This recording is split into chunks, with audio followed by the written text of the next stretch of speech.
Hello दोस्तों, ये कहानी शुरू होने से पहले अगर आपने हमारे चैनल को सब्सक्राइब नहीं किया है तो जल्दी से सब्सक्राइब करके बेल आइकॉन दबा दीजिए क्योंकि हम आते हैं हर बार एक नई सुपर मजेदार कहानी के साथ। Hello hello. बेटा, क्या हुआ सिद्धांत? कुछ बोल बेटा, कुछ तो बोल। क्या हुआ बापूजी? ये आवाज कैसी है? अब आएगा असली मजा। इस घर पर सिर्फ और सिर्फ मेरा ही राज होगा। फोन पर ये दर्दनाक चीख के साथ एक्सीडेंट की आवाज सुनकर अरमान के होश उड़ जाते हैं। फोन स्पीकर पर होने के कारण लक्ष्मी भी बहुत ज्यादा डर जाती है। लगता है सिद्धांत का एक्सीडेंट हो गया। अब सिर्फ मेरे बेटे को ही सारी दौलत मिलेगी। जहां अरमान और लक्ष्मी एक्सीडेंट की आवाज सुनकर घबराए हुए थे, वहीं सुमित्रा और खुशबू की खुशी का ठिकाना नहीं था। तभी फोन कट जाता है और दोबारा सिद्धांत के फोन से ही किसी का फोन आता है। सिद्धांत, सिद्धांत बेटा, तू अचानक चुप क्यों हो गया? क्या ये जिनका फोन है उनका नाम सिद्धांत है और सिद्धांत आपका बेटा है? हाँ, उसका नाम सिद्धांत है और वो मेरा बेटा है। वैसे मेरे बेटे का फोन आपके पास कैसे आया? आपके बेटे सिद्धांत का एक्सीडेंट हो गया है और उसके सर से बहुत खून निकल रहा था। उन्हें बहुत गहरी चोट आई है। क्या मेरे बेटे का एक्सीडेंट हो गया? आप अभी कहाँ से बोल रहे हैं? आप जल्दी बताइए, आप कहाँ हैं? आपके बेटे का एक्सीडेंट गोविंद नगर चौराहे पर हुआ है। हम उसे लेकर जायसवाल हॉस्पिटल जा रहे हैं। आप भी जल्दी वहीं आ जाइए। ठीक है, हम तुरंत जायसवाल हॉस्पिटल पहुंचते हैं। इतना कहकर पूरा परिवार हॉस्पिटल जाने के लिए निकल पड़ता है। कुछ देर में सभी लोग अस्पताल पहुंच जाते हैं। सिद्धांत किस रूम नंबर में है? आप सिद्धांत के पिता हैं और आप सब उसके परिवार के लोग हैं क्या? जी, मैं सिद्धांत का पिता हूं और ये सभी उसके परिवार के लोग हैं। क्या आपने ही मेरे बेटे सिद्धांत को अस्पताल में भर्ती कराया? आप वही हैं जिससे मेरी फोन पे बात हुई थी? हाँ, मैं वही हूँ। मैंने ही आपके बेटे को अस्पताल में भर्ती किया। आपके बेटे की कंडीशन बहुत ही ज्यादा क्रिटिकल है। उनके सर पे बहुत गहरी चोट आई है। वो पूरे खून से लथपथ हो गए हैं। जैसे तैसे करके मैं उन्हें अस्पताल ले आया। अब बाकी सब ऊपर वाले के हाथ में है। क्या मैं अपने बेटे से मिल सकता हूँ? नहीं, बिल्कुल नहीं।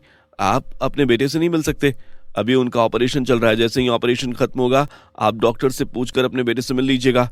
मयंक की बात सुनकर सभी लोग ऑपरेशन खत्म होने का इंतजार करने लगते हैं। एक तरफ खुशबू और सुमित्रा की खुशी का ठिकाना नहीं था और दूसरी तरफ अरमान का रो रो कर बुरा हाल हो रहा था। तभी डॉक्टर ऑपरेशन थिएटर से बाहर निकलता है। क्या हुआ डॉक्टर? सिद्धांत तो ठीक है ना? देखिए, उनके सर पर गहरी चोट आई है जिसकी वजह से उनके शरीर का बहुत सारा खून बर्बाद हो गया है और शरीर में बहुत कमजोरी हो गई है। हम खून ढूंढने की पूरी कोशिश कर रहे हैं। खून के मिलते ही हम उनका फिर से ऑपरेशन करेंगे। उस ऑपरेशन के बाद आपका बेटा बिल्कुल ठीक हो जाएगा। लेकिन अभी क्या डॉक्टर, आप अचानक चुप क्यों हो गए? अभी वो कुछ ठीक से बोल नहीं सकते। सर पर चोट लगने की वजह से साथ ही साथ शरीर में खून की कमी होने के कारण वो सेंसलेस हो गए हैं। अभी वो आपकी बातें सुन तो सकते हैं लेकिन उन बातों का जवाब नहीं दे सकते। क्या सेंसलेस? इसका मतलब मेरा बेटा कभी बोल नहीं पाएगा? हमें लगता है मेरी बात पूरी ध्यान से आपने सुनी नहीं। हम खून ढूंढने की पूरी कोशिश कर रहे हैं। जैसे ही हमें खून मिलेगा हम दोबारा ऑपरेशन करेंगे। उस ऑपरेशन के बाद आपका बेटा बिल्कुल ठीक हो जाएगा। तो क्या हम अपने बेटे से मिल सकते हैं? हाँ, बिल्कुल आप अपने बेटे से मिल सकते हैं। आपका शुक्रिया डॉक्टर। इतना कहकर अरमान लक्ष्मी और अपने पूरे परिवार के साथ सिद्धांत से मिलने उसके पास जाता है। बेटे, तू चिंता मत कर। मैं तुझे कुछ भी नहीं होने दूंगा और ना ही तुझे कभी अकेला छोड़ूंगा। डॉक्टर अभी गए हैं तेरे लिए खून लेने के लिए। जैसे खून लेकर आएंगे तो पूरी तरीके से ठीक हो जाएगा। एक तरफ अरमान के दुख का कोई ठिकाना नहीं था और वहीं दूसरी तरफ सुमित्रा और खुशबू चिंतित तो थी, लेकिन इस बात से नहीं कि सिद्धांत का एक्सीडेंट हो गया है, बल्कि इस बात से कि उस एक्सीडेंट में सिद्धांत की जान कैसे बच गई। थोड़ी देर में सभी लोग सिद्धांत से मिलकर रूम से बाहर आ जाते हैं। तभी खुशबू को किसी का फोन आता है। क्या हुआ बहू, किसका फोन है? माँ जी, ये सब मैं आपको बाद में बताती हूँ। इतना कहकर खुशबू अपना फोन लेकर सभी की नजरों से दूर चली जाती है और फिर फोन उठाती है। हेलो, कौन से पैसे, कैसे पैसे? मैडम, ये आप क्या कह रही हैं? आप ही ने तो कहा था कि सिद्धांत की जान ले लूंगा तो आप मुझे 1 लाख रुपए देंगी। मैंने आपका काम पूरा कर दिया, अब आप मुझे पैसे दे दीजिए। किसने कहा कि तुमने मेरा काम पूरा कर दिया? मैंने कहा था अगर तुम उसकी जान ले लोगे तो मैं तुम्हें 1 लाख दूंगी, लेकिन वो तो यहाँ जिंदा पड़ा है। मैडम आप ये क्या कह रही हैं? मैंने खुद उसे बुरी तरीके से गाड़ी से कुचलकर बीच सड़क पर खून से लथपथ छोड़ दिया था। भला उसकी जान कैसे बच गई? वह तो अब तक मर ही गया होगा। वो मरेगा कैसे? तुम्हारे जाते ही किसी ने उसे यहाँ जायसवाल हॉस्पिटल में भर्ती जो कर दिया था। लेकिन मैडम मेरी क्या गलती है? बंद करो अपना मुंह और आज के बाद मुझे फोन मत करना। इतना कहकर खुशबू गुस्से में फोन काट देती है और वापस आकर सुमित्रा के बगल में खड़ी होकर धीमी आवाज में सुमित्रा से कहती है, माँ जी अब हम क्या करें? इस सिद्धांत की जान तो बच गई, हमारा पूरा प्लान फ्लॉप हो गया। अरे तू चिंता मत कर बहू, तूने सुना नहीं डॉक्टर ने क्या कहा? सिद्धांत सेंसलेस हो गया है, जब तक उसे खून नहीं मिलेगा वो ठीक नहीं हो सकता है। हाँ माँ जी उसमें कौन सी बड़ी बात है, डॉक्टर कुछ ही देर में खून का इंतजाम कर लेंगे और सिद्धांत पूरी तरीके से ठीक हो जाएगा। सिद्धांत का ब्लड ग्रुप ओ नेगेटिव है। इस ब्लड ग्रुप को ढूंढना मुश्किल ही नहीं नामुमकिन है। इस ब्लड ग्रुप के बहुत ही कम इंसान होते हैं, इसीलिए डॉक्टर को इस ब्लड ग्रुप का कोई भी इंसान नहीं मिल सकता है जो सिद्धांत को खून दे सके। लेकिन अगर हमारे परिवार में से किसी ने उन्हें खून दे दिया तो? अरे मैंने भी कोई कच्ची गोलियां नहीं खेली है। अगर मैं कुछ कह रही हूँ इसका मतलब सोच समझकर ही कह रही हूँ। मतलब हमारे परिवार में इस ब्लड ग्रुप का कोई भी नहीं है। ये ब्लड ग्रुप सिर्फ मेरा और सिद्धांत का है और मैं सिद्धांत को खून किसी भी कीमत पर नहीं दूंगी। तो सिद्धांत की जान बचेगी कैसे? माँ आपने तो मेरी चिंता ही दूर कर दी।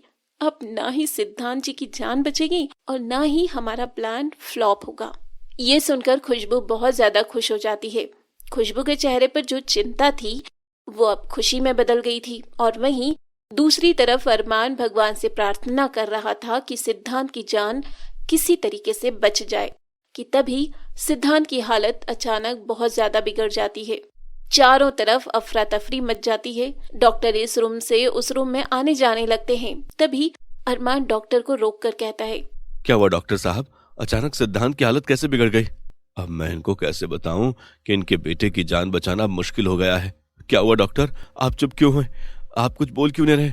मेरा बेटा ठीक तो है ना? उसकी जान बचा लीजिए ना, बोलिए ना डॉक्टर। डॉक्टर आपकी ये खामोशी मुझे बर्दाश्त नहीं हो रही है, कुछ तो बोलिए। देखिए अभी कुछ कहा नहीं जा सकता। आपके बेटे के सर में बहुत गहरी चोट आई थी जिसकी वजह से उनके शरीर का बहुत सारा खून गिर गया था। उनके शरीर में खून की कमी हो गई है। हम जल्द से जल्द उनके ब्लड ग्रुप का खून ढूंढने की कोशिश कर रहे हैं, लेकिन खून ना मिल पाने के कारण उनकी हालात बिगड़ते जा रहे हैं। देखिए डॉक्टर आप पैसों की बिल्कुल चिंता मत कीजिए।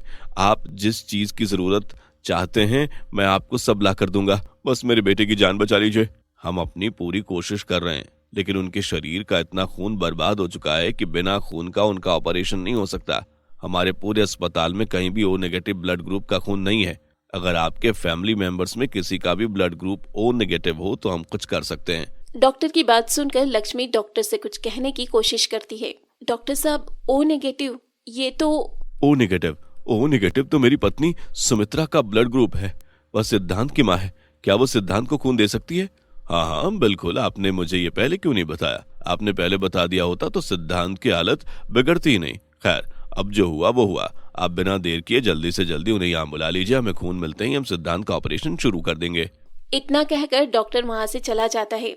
अरमान की बात सुनकर सुमित्रा और खुशबू को बहुत बड़ा झटका लगता है और सुमित्रा अपने मन में सोचने लगती है, ये बात इन्हें कैसे पता है कि मेरा ब्लड ग्रुप ओ नेगेटिव है? हे भगवान आपने ये क्या किया? अब मैं क्या करूं? मैं सिद्धांत को खून नहीं दे सकती। मैं किसी भी कीमत पर सिद्धांत को खून नहीं दूंगी।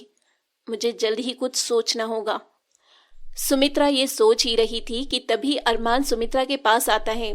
सुमित्रा जो तुम जल्दी से सिद्धांत को खून देने की तैयारी कर लो। डॉक्टर कुछ ही देर में तुम्हारा खून लेने के लिए अंदर बुलाएंगे। क्या सिद्धांत को खून? मैं सिद्धांत को खून नहीं दे सकती। तुम पागल हो गई हो क्या?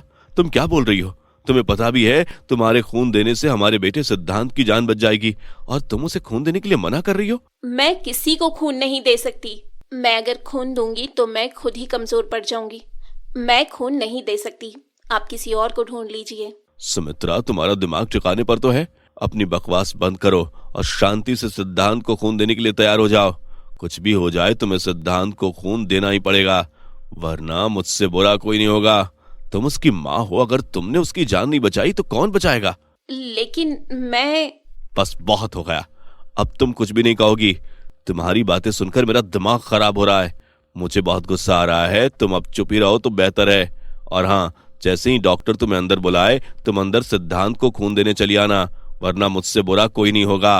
अरमान की बात सुनकर सुमित्रा बहुत ज्यादा चिंतित हो जाती है और सोचने लगती है कि कैसे वो सिद्धांत को खून देने से बचे।